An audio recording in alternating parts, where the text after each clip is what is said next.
साला किधर गया? ओ छोटे, ओ काका। ओ जी नंबरदार साहब जी। पूरा जी जी नंबरदार साहब जी। नंबरदार साहब एक चाह दे ले आ यार, एक दूध पत्ती ले आई टैड जी, पता लग जाए आज। दुध पत्ती आहो घर भी लभदी करी दुध पत्ती। नंबरदार नु जुगता ले ले नंबरदार साहब ले। करते हैं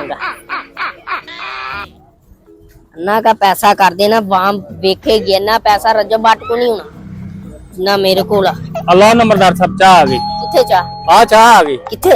आ गई। आ की ਤੁਹਾਡੀ ਸਿਹਤ ਦੇ ਮੁਤਾਬਕ ਹੈ ਨੰਬਰਦਾਰ ਸਾਹਿਬ। ਤੁਹਾਡੀ ਸਿਹਤ ਦੇ ਮੁਤਾਬਕ ਜਿੰਨੀ ਕੋ ਤੁਹਾਡੀ ਸਿਹਤ ਉਹਨੇ ਕੋ ਕੱਪ ਚਾਹ ਦਾ ਨੰਬਰਦਾਰ ਸਾਹਿਬ। ਸਾਈਕਲ ਭਾਗੂ ਡੇਰੀ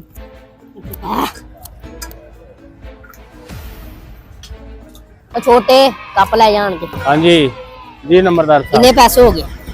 हाँ जी 50 रुपया।